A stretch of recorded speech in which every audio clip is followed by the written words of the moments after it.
Welcome to China Paradigm, a show powered by Dashi Consulting, where we interview seasoned entrepreneurs and experienced managers in China about their business and experience in the country.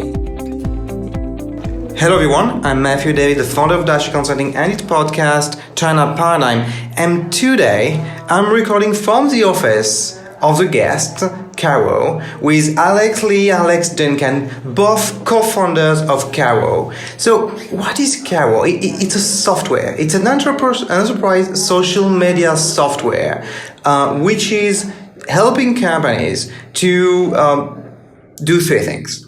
Manage multiple accounts, plan and report social media in China.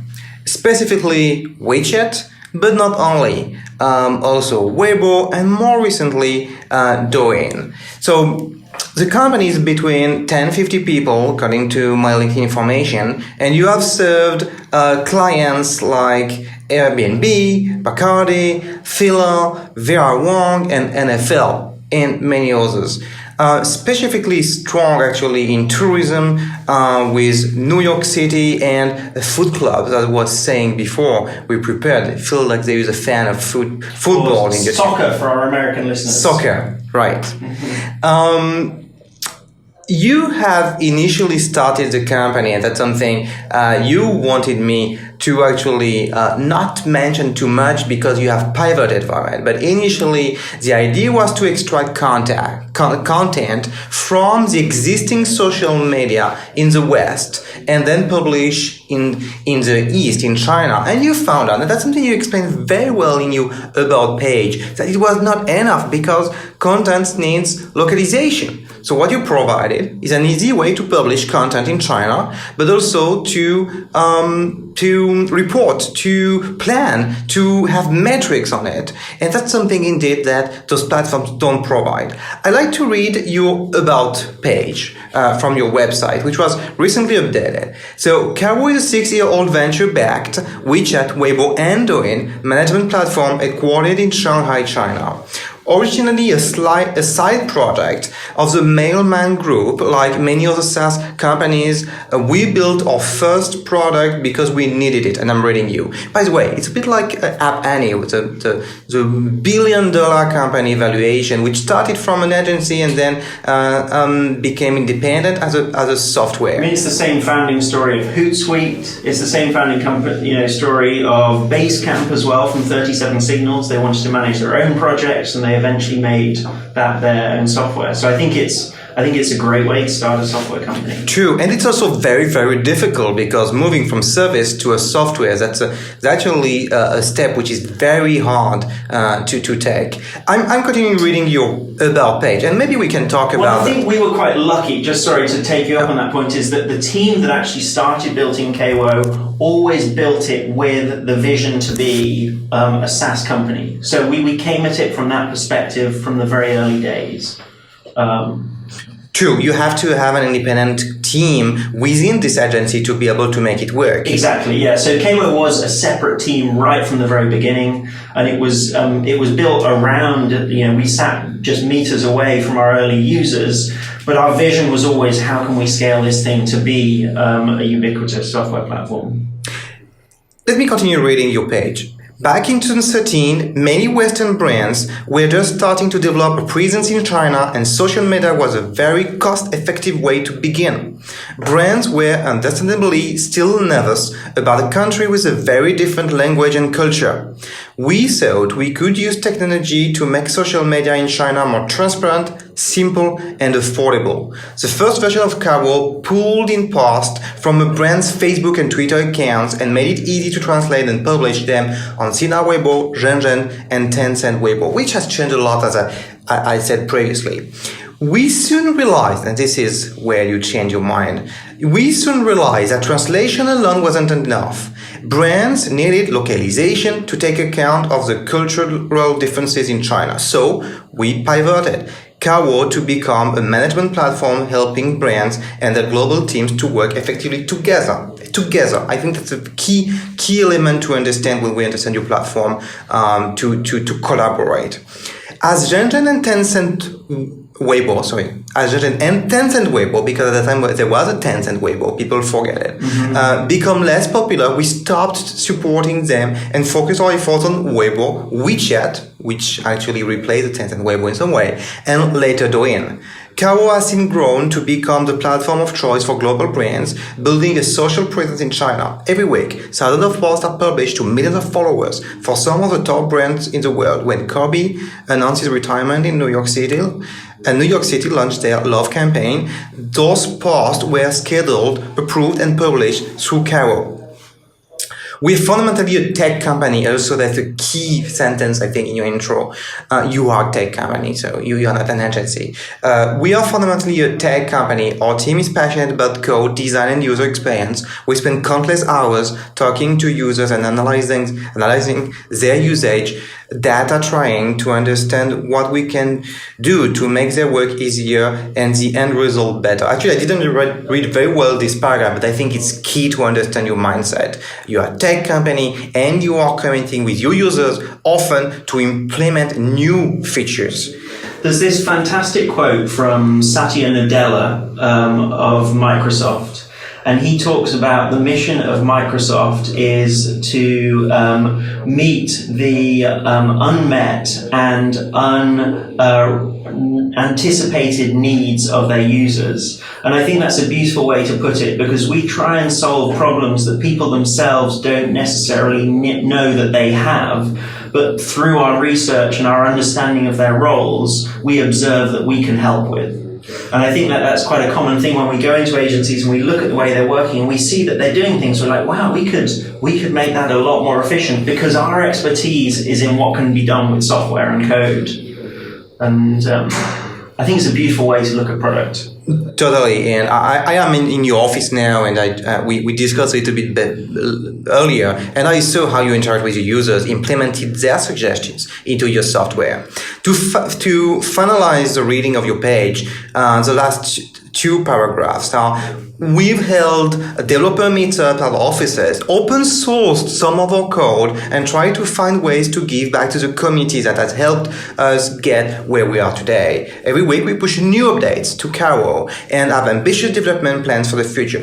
Looks like very Silicon Valley thinking, like open sourcing part of the code, having meetups, sharing the word community. So the features you added step by step, you started with translation, as we know, Weibo scheduling, so schedule a post on Weibo, Wechat when you want to publish it, and then making it possible for people to collaborate on the same post, because you may want your people in your team or your PR company to validate the post before it's published, and this is not possible with current features of Wechat or Weibo. You are making it possible to tag, to add up image gallery and so on, and forecast as well as the engagement. And most importantly, maybe you're not going to say most importantly, but very importantly, is to be able to get a tracking of results, which a lot of people do manually, and you're actually doing through a software. So thanks for taking the time again, because that's the second time we record. Last time connection was not good. Could you tell us about the company now, about the size of the company, about the number of clients, a bit of idea of where you are now?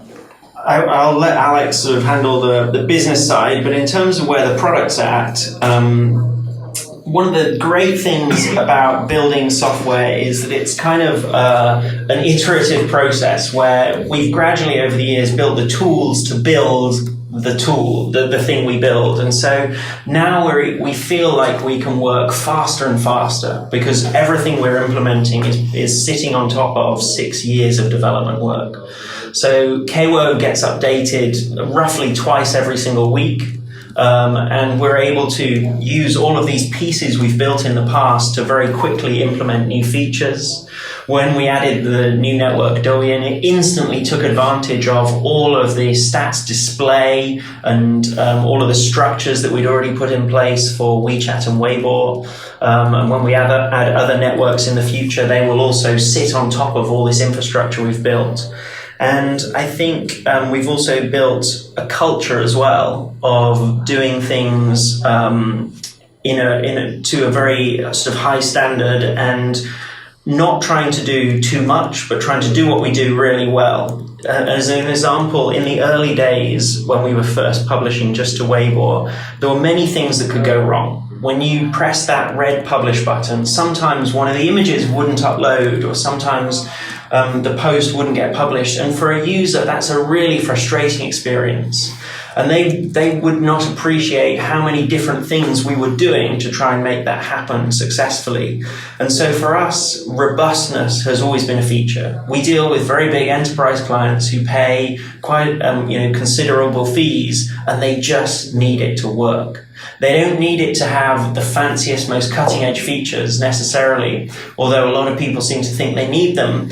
What they need it to do is to handle the everyday management of social media, the scheduling, the publishing, the commenting, the reporting, and just work. So that's probably been an area where we're a little bit different to some other local software companies.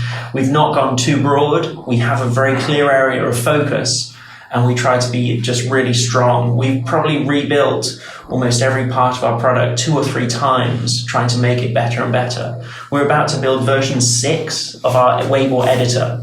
We've always been able to publish Weibo posts, but we constantly see ways we can improve it. And so that maybe gives you an idea of the philosophy there. When it comes to the business side, Alex can talk more about how we're doing there.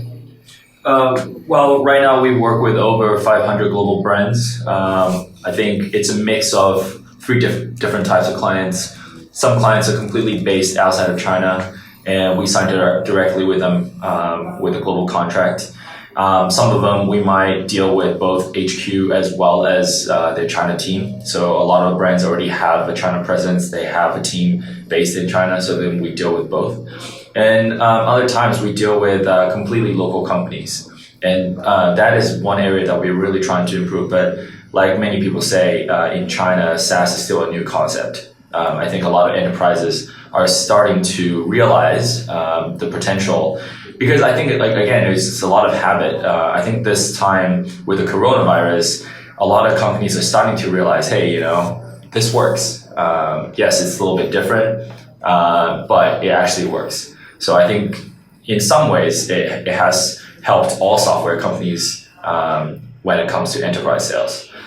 In terms of industries, we are very, very diverse. We currently work with over 12 different types of industries, from industrial companies to chemical companies to governmental agencies, luxury, FMCG, travel, destinations, sports. Yes, can't stop mentioning. We have a lot of sports brands, and so in terms of industry, we're very, very diverse. It's every brand needs to do social, and it really doesn't matter what specific industry they're in. Before we go deeper into the company and the product, today it's the 21st of May 2020, and we're still in a world with an epidemic. How has it impacted yourself and your clients? I think we have been generally incredibly lucky. We've had a few of our clients, particularly in tourism, who really suffered. And we feel like we're in the fortunate position where we're able to try and be as generous as we can. We can pause their accounts, give them extra months on their contract, give them a holiday on their billing. And so we've tried to do as much of that as we can. But then there's a lot of our other clients who are seeing that China is the most likely to rebound. 79% of Chinese consumers, when surveyed, said they were optimistic about the recovery of the economy within the next 12 months, compared to only 25% in Europe. So all of these brands are looking at this market, and they're going, we need to really focus here. And particularly luxury brands who saw a lot of their sales outside of China when people traveled, they're now looking at how can we strengthen our sales domestically. So we've been quite lucky in that respect. You also will be aware that a lot of teams have cut their staff by a quarter, a third, or as much as half. And so they're starting to look at how can we deliver more efficiencies. The agency landscape's facing quite a tough time. We're likely to see a bit of a shakeout, and where some agencies probably won't make it through. And the ones that do survive will need to be leaner, meaner, more efficient and more competitive. And KAWO undoubtedly gives you an edge. Clients want to be involved in the process, and KAWO gives you that unique ace in your sales deck where you can say, not only are we going to deliver great results for you, but you're going to see what's happening, you're going to be part of the process, we want to collaborate with you. Talking about the start of the company, how did it work? And did you have to take external funding to start the company, to develop the product? Was it already developed within the agency? How did it start? Yeah, I can probably talk about the early days. Basically, yeah, we did need funding early on. But our goal was to, as quickly as we could, get to a product that people were actually willing to pay for. You got funding? Yes, yeah. So obviously, the big challenge with a SaaS product compared to an agency, with an agency, you can walk into that first pitch meeting and you don't have to have done any of the work for that contract. When we walk into a meeting and promise people that they can sign up for our SaaS product next week, the product already has to exist. And it was probably at least a couple of $million of development before the product was really ready to sell. So you raised a couple of million. It's been around that amount. So there has been a huge amount of investment to get KAWO to the point where it was saleable. Some of that money came from early customers paying for an inferior product as well, and sort of sticking with us. I think we have had small amounts of investment in KAWO's history, especially in the early history.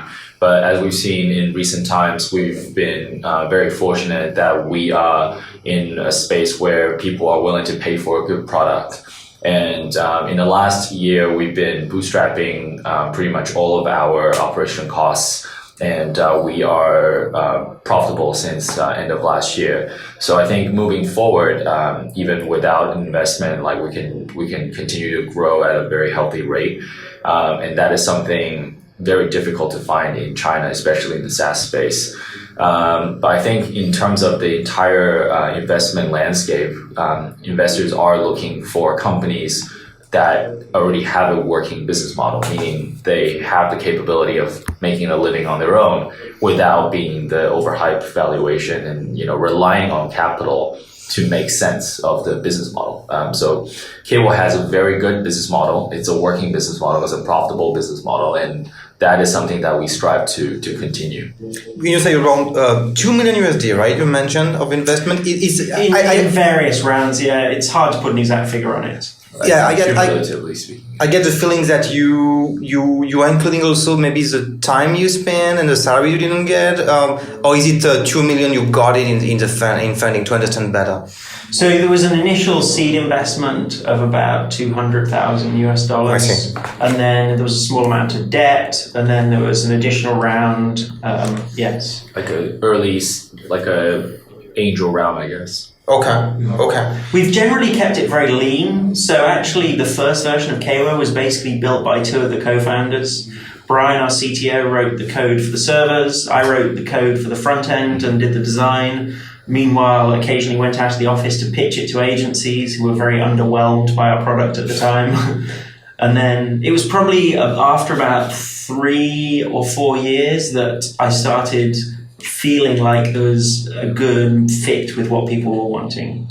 So profitable since end of last year, so it's about 5 years before getting profitable, and now it is. You are profitable. Your SaaS pricing, to give a sense to people listening to us, is about $350 USD per month for the first standard product, standard rate, and $850 USD for the, I would say, premium. Yeah. You mentioned Core and Core Plus, if my memory is correct. Yeah.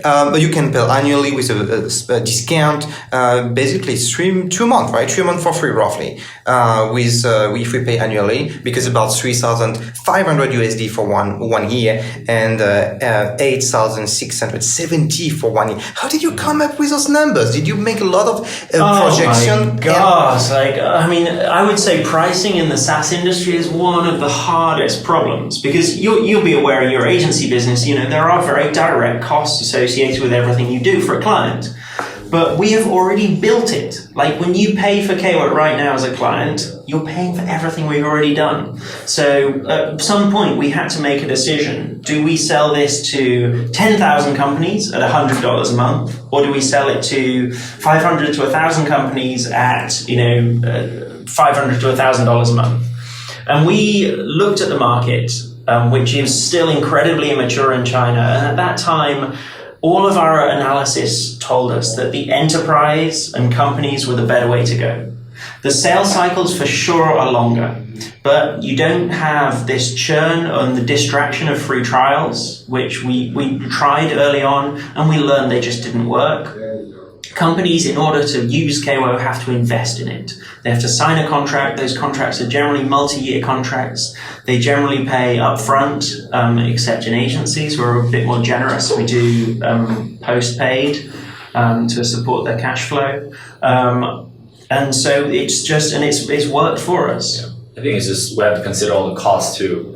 There are, technology costs, there are development costs, there are training costs, Sales costs. there are sales costs. There are all of these costs that are involved in the enterprise. I think a lot of times, especially in China, people think, oh, you guys are software, it must be free. But that's just not true. There are a lot of money, like real money, going into developing, servicing, and providing the service, and that needs to be accounted for. Yeah. Did you change pricing from the start? Yeah, we constantly sort of adjust and change pricing. Yeah, it's been around that point for about 3 years now, Okay. I think. Yeah. I remember Bill Gates saying that he was very happy to talk to Warren Buffett because he was the only one to ask the question, how did you set up your prices, specifically in a software business? Because your marginal cost on having 1,000 or 100 people is not that high. You need to provide service, but still it's a software, so it's purely scalable. So the topic of pricing is... for people who are not in the software business, don't realize how key it is actually, and requires a lot of thinking, a lot of research.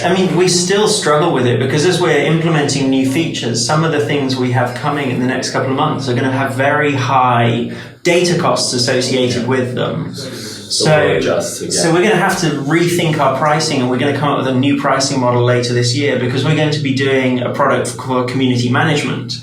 Now, if you are an incredibly big account, we're going to be pulling in hundreds of thousands of comments for your account. But if your account only has a few thousand fans, we're going to be pulling in tens of comments. So again, we're going to have to adapt our pricing model. I like to stop still a little bit more on pricing. I got the feeling when I was reading your pricing on your page, which is very transparent, I think it's on your website. Yeah.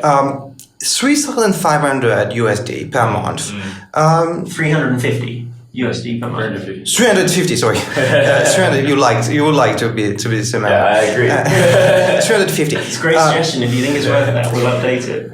And I get the feeling that it could be some way the cost that someone is spending by writing down all the results, the reporting on the Wechat results. Is it the way you were thinking about the cost of doing it manually on an Excel, and then to say, because we save you this amount of time, we charge this amount of money? In the past, it's been a little bit hard to draw that comparison because and you'll know this probably quite well as well, there was this perception in China that labor was very cheap.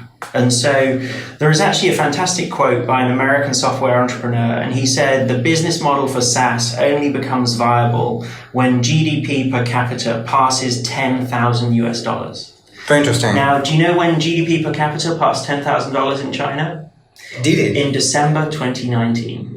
Interesting. And you're profitable for end of last year. You have a very good storytelling together. So we believe the age for SaaS in China is starting to come. One of the huge things we've seen during the COVID period, when there's a lot more remote working, we've seen all of these companies, Ding, Wechat Work, Feishu, Pinduoduo just launched their internal platform called Knock. There's a lot of companies coming out with enterprise software packages And so we think actually that is going to be a big opportunity. I don't know if you've ever read Mark Andreessen's essay on SaaS about how software is eating the world. You know, it's basically... I know the sentence, but I didn't know the book. Sentence, but it's a very famous essay, and it's basically how sort of the SaaS business model is basically the closest thing we've ever had to growing a money tree. I see. If you want to change the pricing, how are you going to change the pricing? Are you going to add options and people will have to opt in those options? Because it's very difficult to decrease the price, but also to increase the price for the existing clients. So how have you managed that in the past? And how are you thinking of managing that in the future?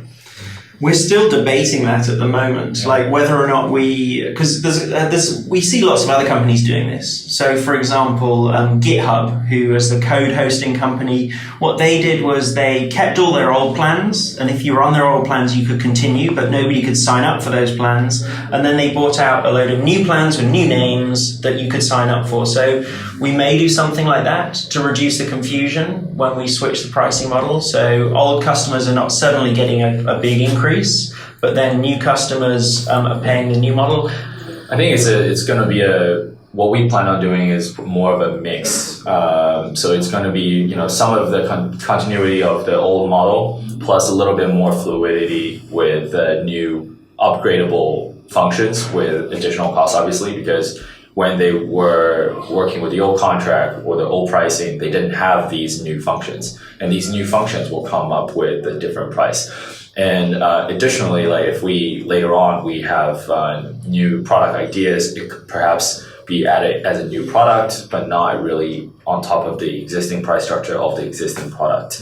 We see that quite often with other software companies as well. Sometimes social listening is sold in one product and then have the social management sold in a separate product, and those are priced differently. And the way that they're priced is also different, but to the same client. So, that's probably a better way to kind of make it into different products and then, but not all in one big product. We ultimately want people to feel like KAWO is great value. Yeah. So we don't want that to be in question. Absolutely. I think one really good point about that is a lot of software companies charge people by seat. Say how many people are using your software. The more people that use it, or the more we're going to charge you. But KAWO's whole philosophy is about transparency and collaboration. So we just don't do that. And we know that every single other social media platform in the West does this, and we don't. We want you to add as many of your team on board as possible, because to us, it doesn't really add that much extra cost, but it really accomplishes our mission. Yeah. So, if you have somebody who only logs in once a month, are you going to pay for a seat for them? Probably not. But we want them to be part of the plan. So when you say there are three solutions, multiple accounts, planning, and reporting, would you mind describing what you say by multiple accounts? Is it that you can plug Weibo, Wechat, and so on, or is it because you have different users? And how does it work? Multiple accounts just means like you have multiple brands. So every brand you can have multiple platforms, like platforms as in Wechat, Weibo, Douyin. But what we see is like we're working with a client like the NFL. Let's say they have 34 brands on KAWO. So that's called multiple accounts. So they have 34 accounts inside KAWO. 32 NFL teams, the main NFL account, and then they have an NFL player as well. Yeah, they have some players as well. Sorry to stop you on this. I'm not totally clear. Does it mean that they have 30 plus WeChat accounts? 34 Weibo accounts. I think 2 WeChat accounts. The Patriots and the main NFL have WeChat accounts. And then they've just added Douyin as well. So. And you are charging the same price whether they have 10 or 30 or 50? No, so we charge based on how many brands they have. So they have 34 times, let's say 300. And so you'll notice on our pricing page, there are actually 4 columns. There is the standard pricing. So if you just have 1 or 2 accounts, you pay standard pricing. As soon as your needs get more complex, like the NFL, we sit down, we understand how big is your team, how many people are using it, and then we give you a discounted rate on the main packages. Enterprise package. Yes. And then the big difference with agency is agencies obviously add and remove clients on a regular basis. So you can't pay up front because you don't know what's going to happen. So we bill you quarterly at the end of your quarter for what you use during that time. So if a client leaves, you just turn off their account. I mean, imagine Nike. Nike has many accounts, many WeChat, many Weibo accounts, because they're separated into brands and categories internally.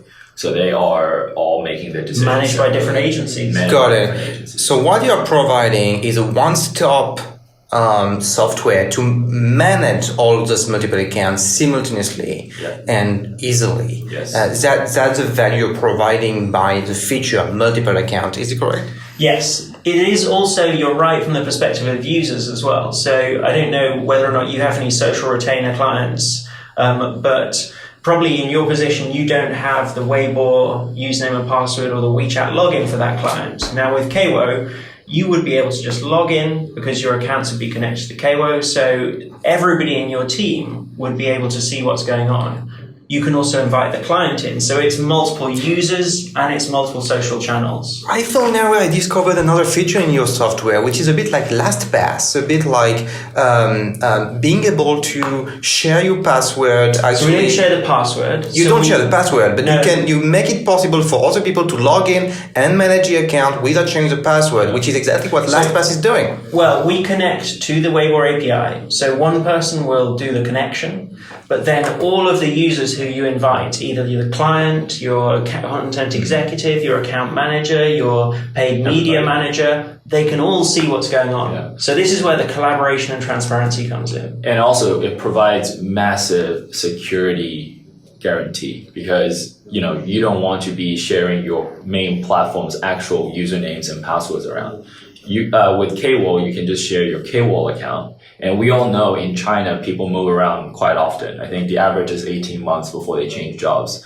So when you have an intern just open your WeChat account for a massive corporation and that intern leaves and you can't find this person to help you log into the back end, what do? So with KAWO, it really protects the brand to be able to say, I'm not giving this to everybody on my team. It's very interesting. That's something you don't emphasize on your website, but I think that's very, very interesting. That's the Facebook page as well. All the software, social media softwares in the web are very linked to individual profiles. But when it's managed by company, it's very hard. And here you make it easier to manage enterprise-owned content on social media. I like to go to the second step, which is planning and reporting. So planning, you make it possible for people to plan when to push a post on Weibo, WeChat, and Douyin. Is there something I'm missing here? So the way I always describe it is, if you're coming in on Tuesday morning and creating content for Tuesday afternoon, that's probably not going to be the best content you could publish. It's much better to have a strategic plan for a month, maybe a quarter, than to have a content plan for a month ahead, and then to refine that content down over that period. If you have a client who is based overseas as well, to have them come in and make comments, and then to gradually iterate on that content until it's ready to be published. So this is the goal of KAWO's content planning solution. Instead of you sending an Excel sheet or a PPT to your client, once a month saying this is what we're planning for next month, and they leave comments on it, you have this live calendar that can be constantly commented on, iterated on. You can see all the changes and the transparency. And this is one of the best case studies we have of this is with New York City. So we had Daisy, who worked here in Shanghai for an agency. We had Tizer, who worked for New York City in New York, born in New York, loves the city, knows it very well. And they worked together incredibly effectively. Daisy would suggest, let's promote this hotel. And then Tizer would comment on the post and say, actually, I think there's another thing we can promote. And they collaborated together to make the content for New York City some of the best organic content of any US tourism destination. So to go back to planning, but how does it link to plan? I understand that planning is not only to schedule a time for a post, but to schedule a few posts on an entire quarter of posts. I remember an agency who actually set up a newsletter sending one training every day for 5 days. So you would know everything about, WeChat or posts on WeChat. So that kind of thing you can do with your software. Without meaning to go into all the features, we also help you to be more strategic. So almost certainly all the good agencies have a content plan in terms of the different pillars of their content. So maybe part of the content is education, maybe the part of the content is commercial, maybe part of the content, in the case of tourism, is promoting partners who fund the tourism organization, maybe part of it's about food, maybe part of it's about activities. Also, in the case of China, we've got to remember we're dealing with a very diverse set of customers. Who's a user who is thinking of traveling to New York City for the very first time, but then leaving China, is very different to somebody who studied at New York and then is thinking of going back. And so being able to look at your content from a strategic perspective and say, we need to be making 15% of our posts about this, 20% about that. Got it. So we're helping you to plan strategically inside KAWO. And then we also close that loop by helping you to report strategically as well. And this is kind of going on to where I think you're going next. Is the third part of our solution is reporting.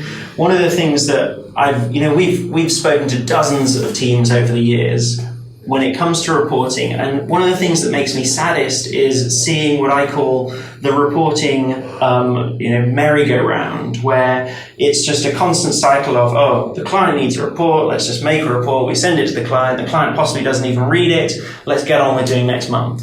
There is not this closing the loop of looking at, what actually worked in that report? Let's segment our posts and let's see, this type of content's working really well. How can we repeat the success of that content? Or this content's really important, but it's not performing very well. How can we improve it? Maybe we do less of it. So this is where we've tried to build reporting inside KAWO in line with what we think the best practices are in marketing. So you asked this question earlier before we were starting. You said, why do you not provide a freemium model?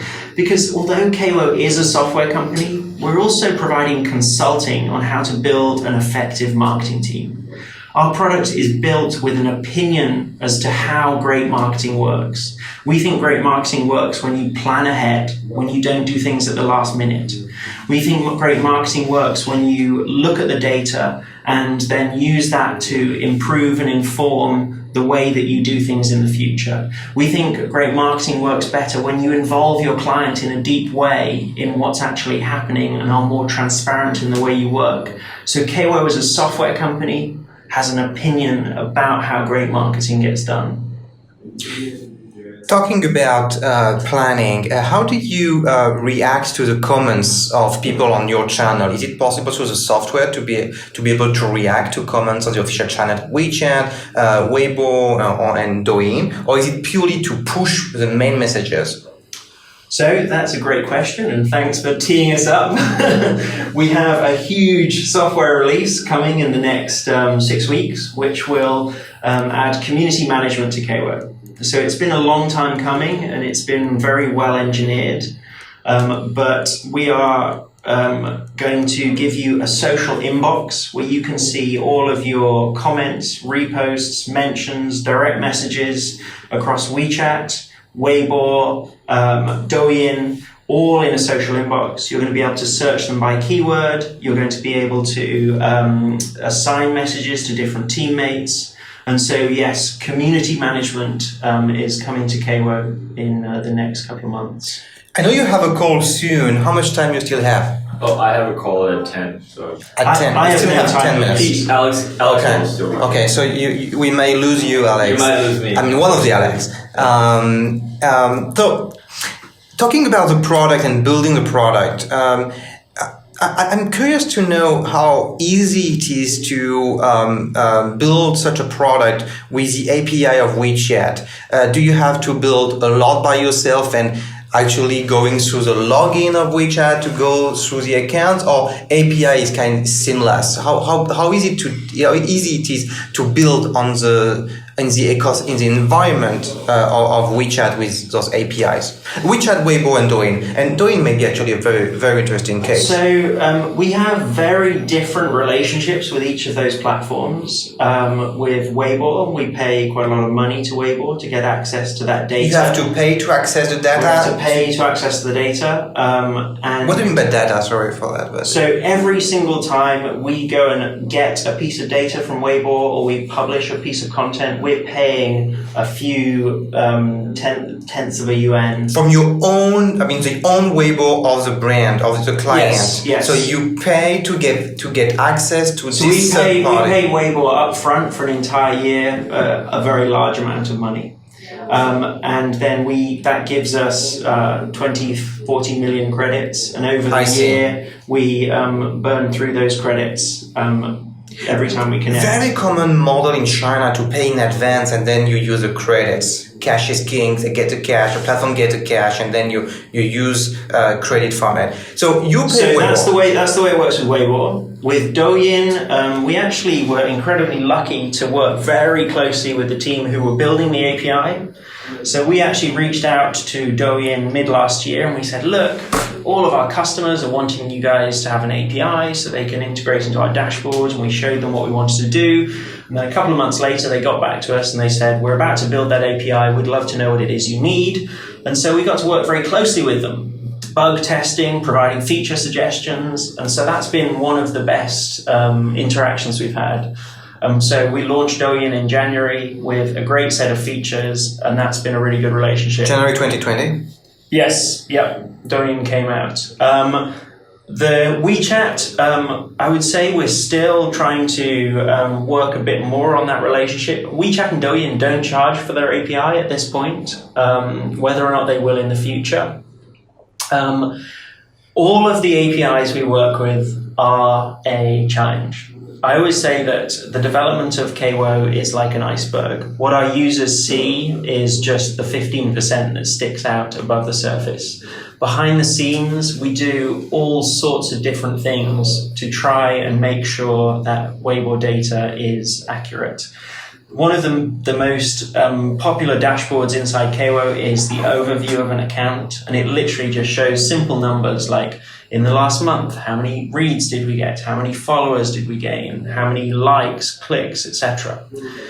That's probably one of the parts of our system we have fixed so many bugs with. Sometimes the Weibo API just returns to us that you have 0 followers. Now, if you had 100,000 followers the last time we asked it, and you have 0 this time, we've started to learn over time to sometimes ignore some of the responses we get from the API because they're just occasional blips. We also sometimes get back numbers saying that a post had negative 17 comments. Well, how do you have negative 17 comments on a post? So there are huge problems working with the APIs in China. And actually one of the services that has been the most effective for us is the KAWO API. So if you are a foreign company, if you're a big group of brands, if you're LVMH or if you're the NFL, for example, you want to get your Chinese social data into your global dashboard. You want to see your Facebook, your Instagram. You want to see China data there too. Now, you could go and connect directly to WeChat, to Weibo, to Douyin, but we've solved all those problems for you. You don't have to connect up your 30, 40 accounts. You connect once to KAWO. Your teams in China connect their accounts, and then we provide you with one very stable, smooth feed of data with documentation and support in English. Let's take a case. How does it plug your API, KAWO API, some of the clients? To which software do they plug it to? Microsoft, Power BI? Yes, exactly. So Tableau, Power BI, Google Data Studio. BI tools are becoming incredibly popular these days. They want to see their e-commerce data. They want to see their social data. And so KAWO has the documentation is online, developer.kawo.com. You can see the data, the documentation there. It's all in English. It's very clear. It has code examples. If you want to connect to the Weibo API, good luck. The documentation is sometimes in English. It's about 3 years out of date. Like, you have to have a Chinese business license. You have to pay an upfront fee. with the KAWO API, we just make their lives a lot easier. So one of our greatest case studies is the NFL. Previously, the team here in China were manually pulling that data together and every month sending it across to the New York office to include in the reports. Now, every single day, they pull data directly out of KAWO for 34 different Weibo accounts, 2 Wechat accounts, and a Douyin account directly into Tableau and get that live data in New York. So that's been a great service for us too. I think I have to go. Yeah, no worries. Sorry about that. Thanks, Alex, for being in the first part. No problem. Thanks. Have a good call. Talking about the tracking of results, I know you often have the question on when is the best time to post on Wechat. And I know your answer. It is that if the key feature of your post is the timing, then it's certainly not a good post. What learnings do you have? So not the timing, I would say, because you already answered it. But what learnings do you have on what is a good management of Wechat, Weibo, and Douyin? Douyin is more recent, so I don't know if you have enough data and story about it. You're right on Douyin. We don't yet have enough data. For Wechat and Weibo, we do. We've published, I guess it's probably, must be getting close to 1 million posts onto Weibo, and we've published probably about 60 or 70,000 Wechat articles. So we have quite a good lot of data there. Last October, we actually released an incredibly in-depth report where we took all of this data, we anonymized it, so we didn't even know who it was for. So we just anonymized all that data, and then we laid it out in various graphs, and we tried to understand it. We tried to understand what success looked like on Wechat. For me, one of the most powerful graphs was when we looked at, we tried to tie follower growth to content.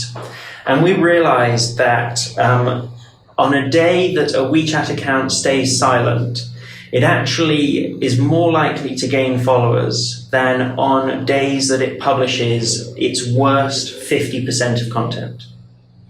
Interesting. So 50% of content on the average Wechat account is worse than staying silent. How do you explain it? People share the content and there is a kind of retention from it, and people continue to share afterwards? So for Wechat, I think it really doesn't make sense to post something unless it's really delivering value for your audience. Wechat as a product, led by Alan Zhang, this real software visionary who created Wechat and QQ Mail before that, he has said that he has this very sort of clear vision for Wechat, which prioritizes the user. And so it's also very interesting to see that Tencent gets very little of its revenue from advertising. It gets more revenue from its payments business than it does from advertising. So if you compare that to Facebook, where it's 99% of its revenue, Weibo, 86% of their revenue comes from advertising, those businesses are both a lot more focused on how they can support brands. Whereas Wechat, they really have kept brands much more in a walled garden. You can only post a certain amount of times to your audience in a service account. That service account is sitting in your main feed in amongst your friends. That's quite valuable real estate. To get rid of that service account, you just swipe to the left and you click unfollow. They've not made it hard for you to unfollow. 76% of Wechat users follow less than 20 official accounts. So it really is a challenging place to do content marketing. And my argument, and I think the data supports this argument, is there really isn't any room for crappy content on Wechat.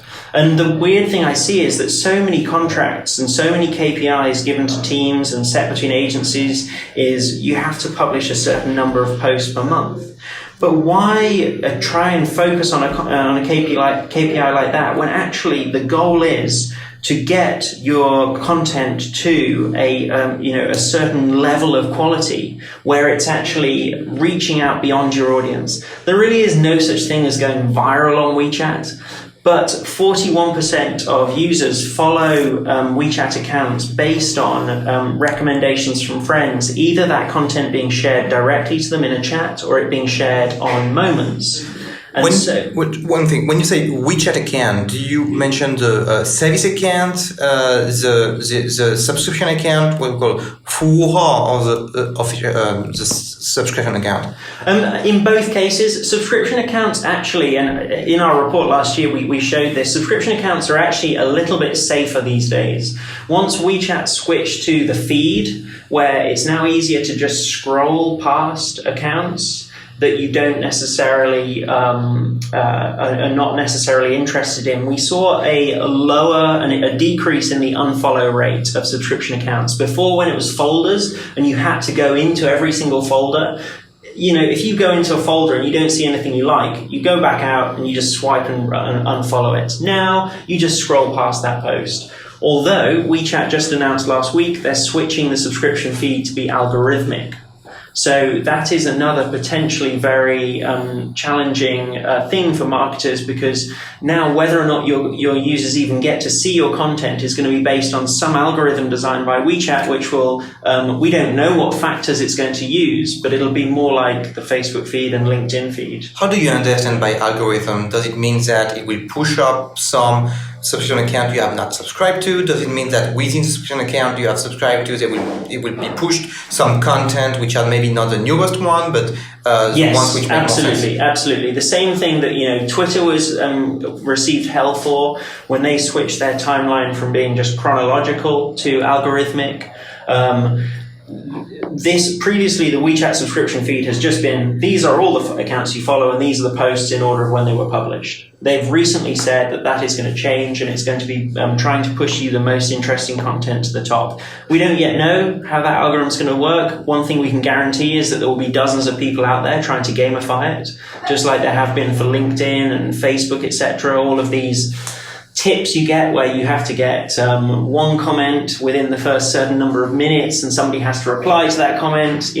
This is the side of marketing that I think that really frustrates me a bit, is when we're trying to gamify success of content based on little tricks like that, rather than actually focusing on delivering value to our followers, understanding our audience, who are they and what can we do to help them. And so KAWO we still focus our product on helping you understand your audience and create the best content, because that's what we believe is best for your brand. I'd like to add up a bit of numbers you shared through the reports you built. 68% of the reads coming from pushing content to existing followers. 68% we're talking about WeChat. So the followers are key when you want to push content. It's hard, correct me if I'm wrong, but the conclusion I have is that it's hard to be viral on WeChat. Very hard to be viral on WeChat, yeah. I mean, I think it's much easier for foreign marketers to think of WeChat more like an email newsletter. Like, you're very much looking more at open rate as a metric. Whereas on Weibo, Douyin is probably the extreme other end, where like virality is almost the only thing that matters. Like having followers on Douyin really doesn't matter as much as just creating something really viral. Weibo, there is definitely the potential to go viral. Like if you hit on a certain hot topic, or you really create something interesting and cool. Again, in this report we published last year, our WeChat Weibo Data Insights, you can download it on our website. We showed the content distribution, and this incredibly long tail for Weibo, where there's this spike at the end of all this content that just delivered really outsized results. And in the same article report you wrote, you say that 10% of the reads come from sharing on Moments, 3% from chats, basically people sending to chat post, if I understand correctly, 4% history. I didn't get exactly what it was meaning. So when you look in a WeChat account, you can see the previous articles they've published. I got it. And so you actually get quite a lot of reads there. And one of the disadvantages of segmentation is that those posts don't show up in your article history. I see. And you mentioned as well that the content should be shared on Weibo 2 or 3 times per day, and to gain visibility. Do you confirm? Well, we did an analysis which showed that you get kind of diminishing returns beyond that point. I see. So it's a climax. Yeah, it's kind of it's a curve. I think we have the graph in there that shows if you publish once a day, if you publish twice a day, you get twice as many reads. You publish 3 times, you get another third on top of that. But then when you publish 4 times, you only get a small increase. 5 times. We did the same for looking at how many WeChat articles you publish as well. And because everyone has a question, I'm going to give the answer, even if you don't like this answer. Weibo is more popular around lunchtime, while WeChat reads highest during early evening. I know that you would say that even though you publish early evening, if the content is not good, people will not read anyway. I think if you publish just something of incredible value at 2 a.m, it's going to do well. Yeah. That's come up to a strategy which seems very clear to me now, is that on WeChat you need to be niche. You need to target your audience. You need to know it. You need to curate the content so that it resonates to your audience. And it's very hard to build an audience. So maybe at the beginning, 1,000 people, 2,000, 3,000, but you need something which is very niche to them. Yes, absolutely. I mean, on WeChat, the average WeChat account loses 1 follower for every 2 or 3 they gain. So, especially that makes they say the average cost of follower acquisition on WeChat is it's about 35 kwai when you advertise. So you've got to really increase that. You've got to double that, because a lot of those followers will unfollow you shortly afterwards. Soon the end of the talk, and I'll always end the discussion with a couple of questions about books and inspirations. What books have most inspired you during your entrepreneur journey? Could be books that any entrepreneur would use. What would you say? One of my favorite books ever is David Attenborough's autobiography. So for people that don't know him, he's a British naturalist. He basically invented nature documentaries. He started his career very early when television was just getting going in the UK, and he effectively defined the genre. And for me, it was just incredibly inspiring book, because you just get to see the career of somebody with a singular passion and who just became excellent at something and advanced the field. And I think, from a very personal perspective, my goal is to be an incredible product manager, and whether or not I will achieve it in my role at KAWO, but certainly as I look to the future, that's what I want to do. I want to build incredible products that inspire people, and I want to share that knowledge that we've learned. And so that's why we give talks, that's why we try and share, because we learned from other people that shared with us. And so that's one book. There's a couple of other films that I would recommend. I don't know if anybody has ever seen Jamie Oliver's School Dinners. It was a TV show in the UK where the chef Jamie Oliver tried to change the way children eat in school. And it was incredibly inspiring to see somebody with a singular passion just try and walk through walls when it came to the challenges he met. When was it? It was quite a few years ago, but he realized that kids in the UK were eating like crap, and he decided that something had to change. And so he went into a school and he worked as a cook in the school, and then he got permission from the local government to take over the running of that school kitchen. He eventually took over the running of an entire school district, and he eventually went to meet the Prime Minister and got him to commit £300 million to improve the way that children eat in schools.